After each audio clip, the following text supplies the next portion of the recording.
Crônicas, capítulo 29. Ezequias manda purificar o templo. Tinha Ezequias 25 anos de idade quando começou a reinar, e reinou 29 anos em Jerusalém. E era o nome de sua mãe Abia, filha de Zacarias. E fez o que era reto aos olhos do Senhor, conforme tudo quanto fizera Davi seu pai. Sempre que a expressão vem dessa forma descrita, assim, era reto aos olhos do Senhor, mostra que foi um bom rei. 3. Ele, no ano primeiro do seu reinado, no mês primeiro, abriu as portas da casa do Senhor e as reparou, lembrando que o pai dele, o Acais, tinha fechado o templo, paralisado a obra do templo. E trouxe os sacerdotes e os levitas e os ajuntou na praça ocidental. E lhes disse: ouve-me, ó levitas, santificai-vos agora e santificai a casa do Senhor, Deus de vossos pais, e tirai do santuário a imundícia, quer dizer, tudo aquilo que era voltado a outro Deus, a práticas pagãs, etc. Porque nossos pais transgrediram e fizeram o que era mal aos olhos do Senhor, nosso Deus, e o deixaram e desviaram o rosto do tabernáculo do Senhor, quer dizer, do templo, e lhe voltaram as costas, quer dizer, não deram importância às coisas de Deus. Também fecharam as portas do alpendre, quer dizer, a porta principal, e apagaram as lâmpadas, e não queimaram incenso, nem ofereceram holocaustos no santuário ao Deus de Israel. Moral da história, aqui está colocando bem claramente que o Acais paralisou tudo, absolutamente tudo que era ligado ao culto a Deus. Pelo que veio grande ira do Senhor sobre Judá e Jerusalém, e os entregou à perturbação, à assolação e ao assobio. O assobio é o escárnio, a zombaria, como vós o estáis vendo com os vossos olhos. Quer dizer, foi entregue cada vez mais à sua própria maldição, seu próprio malefício. Porque eis que nossos pais caíram à espada, e nossos filhos e nossas filhas e nossas mulheres estiveram por isso em cativeiro. Quer dizer, até a escravidão chegou a acontecer, e nós vimos no capítulo anterior, embora Deus freou, mas o susto acontecia. É porque dependendo do nível de gravidade, aquilo ali era só um prenúncio. Quando Deus permitiu que eles fossem cativados pelos parentes próximos, na verdade era um grande símbolo de que se eles não retrocedessem, em breve eles seriam escravizados não pelo povo parente, mas pelos estrangeiros, coisa que aconteceu. 10. Agora me tem vindo ao coração que façamos um concerto com o Senhor, Deus de Israel, para que se desvie de nós o ardor da sua ira. Agora, filhos meus, não sejais negligentes, pois o Senhor vos tem escolhido para estar diante dele, para os servirdes, e para ser de seus ministros, e para queimardes incenso.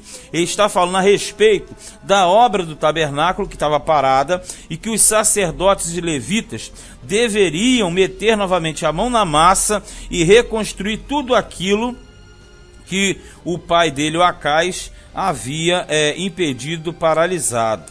Verso 12. Os levitas purificam o templo. Então se levantaram os levitas, Maate, filho de Amazai, e Joel, filho de Azarias, dos filhos dos coatitas, e dos filhos de Merari, Quis, filho de Abdi, e Azarias, filho de Jealelel, e dos gersonitas, Joá, filho de Zima, e Éden, filho de Joá. Éden aqui é nome próprio. E dentre os filhos de Elisafã, Ziri e Jeiel, e dentre os filhos de Asaf, Zacarias e Matanias, e dentre os filhos de Remã, Jeiel e Simei, e dentre os filhos de Gedutum, Semaías e Uziel. Aqui nós temos as três casas principais dos levitas cantores, lembra? Asaf, Remã e Gedutum. 15. E ajudaram seus irmãos e sacrificaram-se, e vieram conforme o mandado do rei, pelas palavras do Senhor, para purificarem a casa do Senhor, quer dizer, purificarem o templo. E os sacerdotes entraram dentro da casa do Senhor para purificar, e tiraram para fora ao pátio da casa do Senhor toda a imundícia que acharam no templo do Senhor. E os levitas a tomaram para a levarem para fora ao ribeiro de Cedron. Sempre que tem o ribeiro de Cedron, era um braço, né, do rio Jordão, e ali jogavam justamente essa questão da idolatria para que a água levasse. Isso é costume antigo, tanto do paganismo quanto até mesmo aqui no caso de Israel. Você moer os ídolos, triturá-los e depois jogar na água para que a água passasse e levasse aquilo ali embora. Então o ribeiro de Cedron, ele é muito falado, inclusive a gente fala direto aqui dentro de Crônicas. Começaram, pois, a santificar ao primeiro do mês, ao primeiro do mês primeiro, e ao 8º dia do mês, vieram ao alpendre do Senhor e santificaram a casa do Senhor em 8 dias. E no dia 16º do primeiro mês, acabaram. Então, você percebe que o Ezequias, ele está fazendo o quê? Uma faxina geral, limpando, tirando tudo aquilo que antes dele foi colocado, principalmente pelo pai dele. Então entraram para dentro ao rei Ezequias e disseram: já purificamos toda a casa do Senhor, como também o altar do holocausto com todos os seus utensílios e a mesa da proposição com todos os seus objetos, que era o ritual padrão a Deus. Também todos os objetos que o rei Acais, no seu reinado, lançou fora na sua transgressão, já preparamos e santificamos, e eis que estão diante do altar do Senhor. Lembrando que o Acais, que foi o pai de Ezequias, ele agravou em extremo todas as coisas dentro do reino do sul, e além do mais ele tirou todas as peças que eram as peças que Deus instituiu para o culto dele. Agora está sendo tudo recolocado no seu devido lugar. No 20 diz: Ezequias restabelece o culto de Deus. Então o rei Ezequias se levantou de madrugada e ajuntou os maiorais da cidade e subiu à casa do Senhor. E trouxeram 7 novilhos e 7 carneiros, 7 cordeiros, 7 bodes. Você sabe que o 7 é o número de Deus da perfeição. Para sacrifício expiatório. Vamos lá.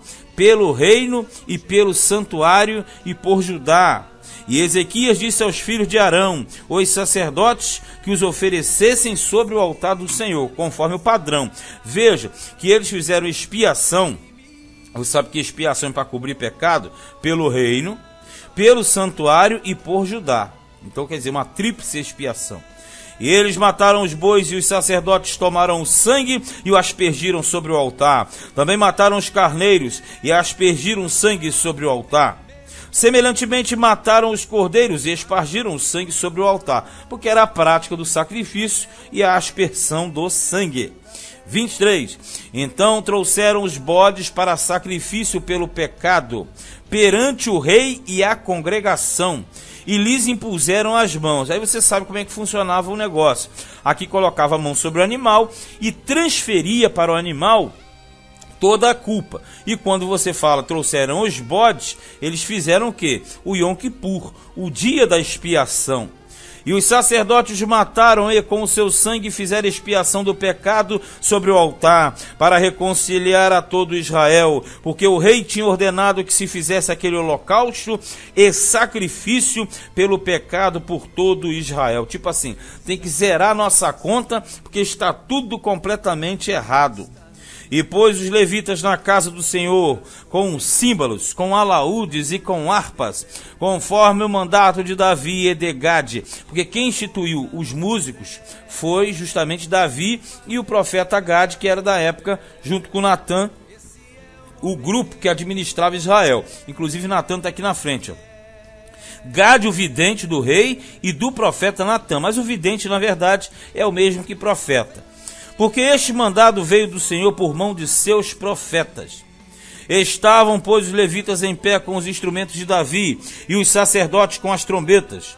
E deu ordem a Ezequias que oferecessem um holocausto sobre o altar. E, ao tempo em que começou o holocausto, começou também o canto do Senhor, com as trombetas e com os instrumentos de Davi, rei de Israel.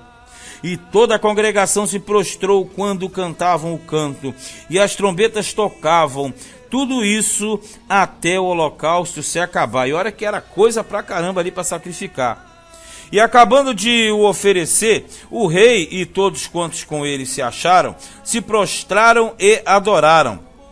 Então o rei Ezequias e os maiorais disseram aos levitas que louvassem ao Senhor com as palavras de Davi e de Asaf, o vidente, e o louvaram com alegria e se inclinaram e adoraram. Por que isso? Porque Davi e Asaf, quando fala a questão de louvarem o Senhor com as palavras de Davi e de Asaf, é no sentido de quê? É no sentido de que eles foram autores de salmos. Então louvar com as palavras de Davi ou de Asaf era com as músicas, com os salmos que eles automaticamente criaram. E louvaram com alegria, inclinaram e adoraram. E respondeu Ezequias e disse: agora vos consagrastes ao Senhor. Chegai-vos e trazei sacrifícios e ofertas de louvor à casa do Senhor. E a congregação trouxe sacrifícios e ofertas de louvor. E todo o que tinha essa vontade do coração trouxe holocaustos. Então, quando fala sacrifícios e ofertas de louvor, é porque na verdade você está sacrificando, ofertando, e na verdade aquilo ali é um louvor a Deus. Louvar significa você reconhecer, e não só necessariamente louvar cantando. 32. E o número dos holocaustos que a congregação trouxe foi de 70 bois, 100 carneiros, 200 cordeiros. Tudo isso em holocausto para o Senhor. A quantidade, você vê que é muita. Isso é para intensificar o cronista. Ele quer mostrar a dedicação do povo para com essa cerimônia, e de Ezequias principalmente. Houve também de coisas consagradas 600 bois e 3.000 ovelhas. E no 32, né? E o número dos holocaustos que a congregação trouxe foi de 70 bois, 100 carneiros, 200 cordeiros. Tudo isso em holocausto para o Senhor, que eu li o 33, não tinha lido o 32. Mas na verdade, você vê que a quantidade é muito grande de animais para sacrifício. 34. Eram, porém, os sacerdotes muito poucos e não podiam esfolar a todos os holocaustos. Quer dizer, tinha muita quantidade de animais, e somente os sacerdotes não davam conta. Pelo que seus irmãos, os levitas, os ajudaram, até a obra se acabar, e até que os outros sacerdotes se santificaram. Porque os levitas foram mais retos de coração para se santificarem do que os sacerdotes. Quer dizer o seguinte, sacerdotes eram bem poucos e automaticamente era muito material a ser esfolado. Então o que eles fizeram? Santificaram os levitas, quer dizer, separaram os levitas para ajudarem naquela obra. E aqui diz que os levitas estavam mais dispostos a se santificarem do que os sacerdotes. Quando fala se santificar, é ficar ritualmente pronto dentro do padrão da lei exigida para um sacerdote. 35. E houve também holocaustos em abundância, com a gordura das ofertas pacíficas, quer dizer, aquela que restabelecia a paz, e com as ofertas de vinho para os holocaustos, que é a libação. Assim se estabeleceu o ministério da casa do Senhor. E Ezequias e todo o povo se alegraram por causa daquilo que Deus tinha preparado para o povo, porque apressuradamente se fez esta obra. Bem, o capítulo 29, você já percebeu, fala do rei Ezequias, mas logo de cara apresenta uma profunda, total dedicação à obra do templo, a restaurar o templo, a purificar o templo e a restabelecer o culto que era o padronizado na lei para o povo de Deus. Mas isso aqui é na época do rei Ezequias. Passando o reinado de Ezequias, Judá vai retornar à decadência e ao ponto de receber a sentença de Deus sem condição de reverter. Mas o Ezequias foi um excelente rei que fez uma grande reforma dentro do Reino do Sul, dentro do reino de Israel. Lembrando que esses reis que eram pios, né, que se dedicavam, eles na verdade representavam o próprio Cristo no sentido de uma positividade perante o Senhor. Mas este foi segundo livro de Crônicas, capítulo 29.